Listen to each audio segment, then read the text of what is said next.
interests and political interests supporting those groups. There's a lot of money to be made here, a lot of power, not just in a military sense, but in an everyday sense, in terms of who gets jobs and who doesn't.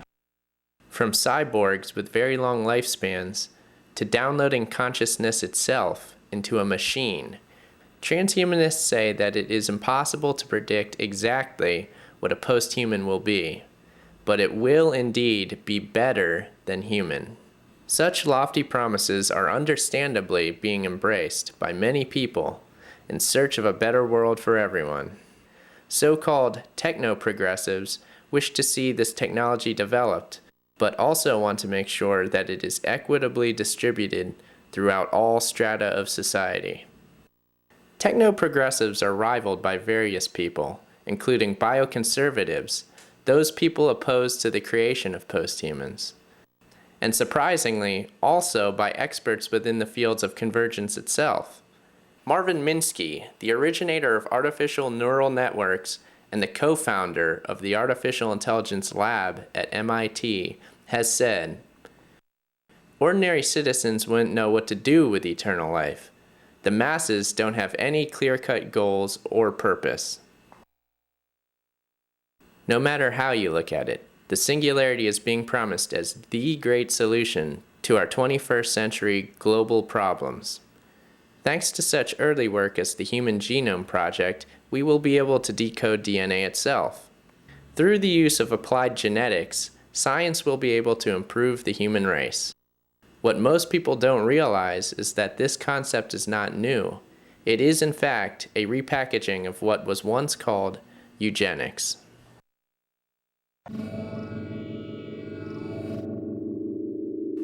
The term eugenics means good genes, or good origin. It was coined in 1883 by British scientist Sir Francis Galton. He defined eugenics as a moral philosophy to improve humanity by encouraging the best and brightest to breed. Galton was the half-cousin of Sir Charles Darwin, the famous originator of the theory of evolution, which also would come to be known as Darwinism. The three main tenets of Darwinism are the evolutionary transformation from one species into others, natural selection is the cause of divergence in species, the drive behind evolution is the sexual reproductive instinct, and that life is a constant struggle for survival. Galton actually used the theory of evolution to substantiate his new science of eugenics. In his book, Studies on Hereditary Genius, he attempted to prove that the aristocratic families of the British Empire were in fact a superior race. The fact that in the struggle for life, they had made it to the very top of society proved that they were the best that humanity had to offer. It is important to note that Darwin's famous Origin of Species is actually subtitled Preservation of Favored Races in the Struggle for Life. Not surprisingly, the Royal Society, a scientific institution dedicated to the improvement of natural knowledge, picked up on these new ideas and promoted Darwin heavily. Being a creation of the British monarchy, the Royal Society was obviously in favor of promoting the idea of the genetic superiority of the royal family. Science itself was being positioned to replace the old religious appeal of the divine right of kings to rule over the inferior masses. Darwin himself stated, "Elite status is prima facie evidence of evolutionary superiority." Through scientism, science as religion, Darwinism could in fact bring about social change. Social Darwinism would manifest itself as eugenics. To eugenicists, the masses were cattle, with Galton calling eugenics the science of improving the stock. The rise of scientism spawned the widespread proliferation of eugenics, as it reached American shores at the turn of the century. The Eugenics Record Office in Cold Springs Harbor, New York, went to work, amassing hundreds of thousands of family pedigrees for genetic research. They also lobbied for state sterilization acts, and other eugenic legislation. In 1899, Henry Clay Sharp, a prison physician, began sterilizing degenerate prisoners, and later in 1907 he was a key advocate for a law in Indiana which was passed, mandating the compulsory sterilization of degenerates throughout the state. In 1921, the American Eugenics Society was formed and began propaganda campaigns which included the promotion of eugenics in churches, schools, and state fair exhibitions. Funding for American eugenics came from the Carnegie, Harriman, and Rockefeller families, among others. Eugenics was being accepted as a genuine form of science. Social Darwinism made strong advances toward a world in which scientism would fulfill Galton's dream of having eugenics be the religion of the future. But a major setback occurred at the end of World War II. It was discovered that American eugenics had been a major influence on Hitler's final solution.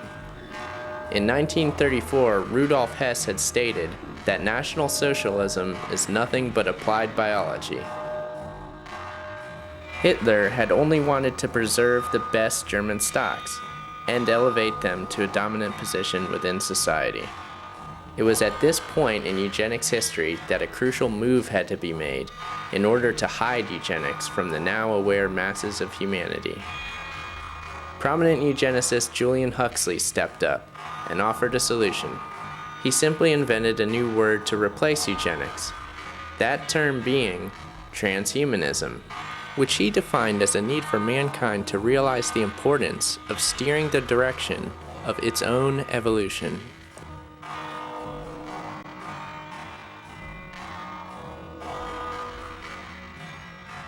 Yes, eugenics was one of the original aspects of transhumanism, and it is no surprise as Julian was the grandson of Thomas Henry Huxley, who had been a president of the Royal Society and one of the most well-known advocates of Darwinism in its early days. Julian, being properly raised, was educated at Oxford, his specialty being evolutionary biology. He went on to many high-level positions, which included the titles of Vice President and President of the British Eugenics Society, which of course had the task of removing undesirable variants from the human gene pool. Julian Huxley has said the following of eugenics: "The lowest strata are reproducing too fast. Therefore, they must not have too easy access to relief or hospital treatment, lest the removal of the last check on natural selection should make it too easy for children to be produced or to survive. Long unemployment should be a ground for sterilization." Transhumanism was born out of humanism, which is yet another form of scientism, characterized by its faith in the power of human beings to create their own future. Yet another clever rationalization for eugenics as the creative force behind man-made evolution. No one doubts the wisdom of managing the germplasm of agricultural stocks, so why not apply the same concept to human stocks? Among Huxley's many distinguished positions, one which stands out was that of being the first ever Director General of UNESCO, the United Nations Educational, Scientific, and Cultural Organization. The job of the organization being to bring culture to the Third World. Culture being the worldwide spread of eugenic philosophy. It will be important for UNESCO to see that the eugenic problem is examined with the greatest care, and that the public mind is informed of the issues at stake, so that much that now is unthinkable may at least become thinkable.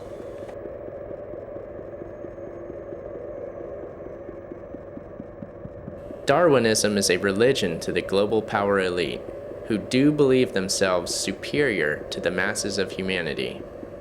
Humanism and transhumanism were clever disguises, created specifically so that global eugenics operations could be carried out without being noticed.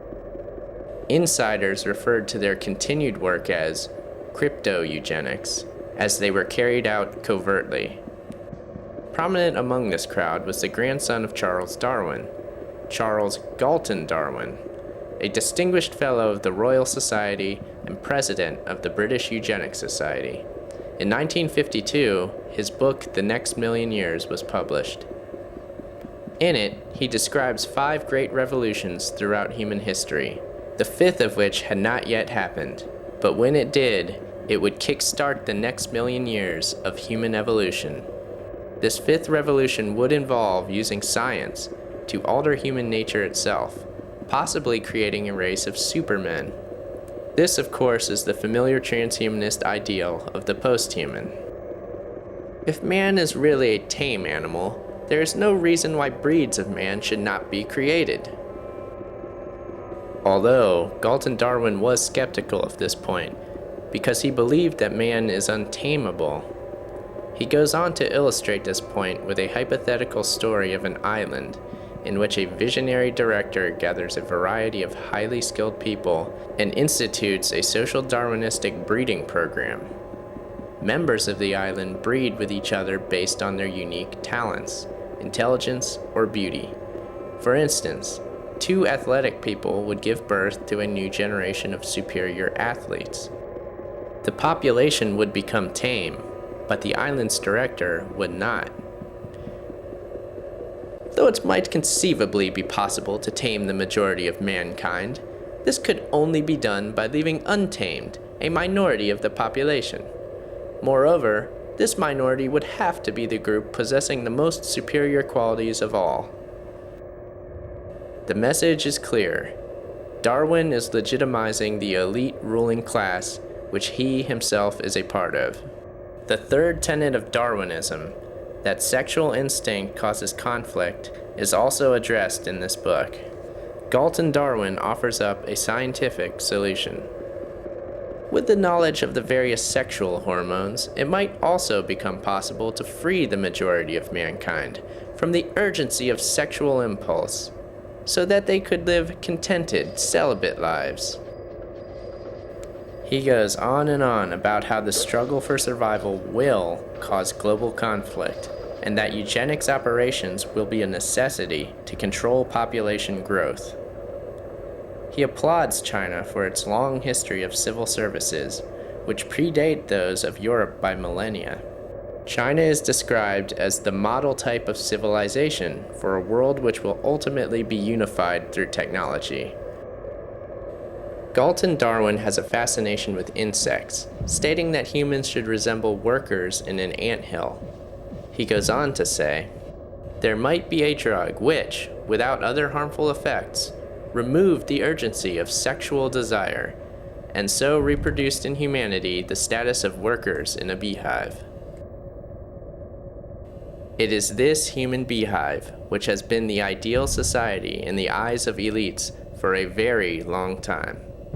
This will be the template for post-humanity, the ultimate slave race, scientifically designed to never rebel. The transhumanists have a popular term, hive mind, which refers to the giant collective intelligence which will be created when people the world over link their brains together with technology. Their general belief is that this new experience will be wonderful, creating a whole new superintelligence through symbiotic existence. In reality, the hive mind will be Galton Darwin's beehive, the creation of the new man, which has been written about for many years.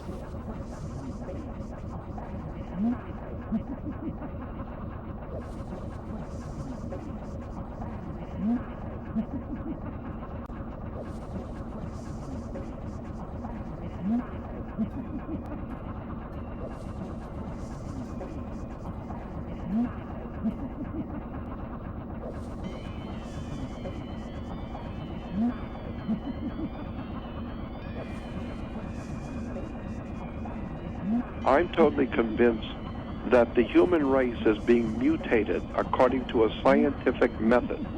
We know that there has been experiments done as far back as the 1920s and 30s of trying to crossbreed animals with humans. The Germans were doing that.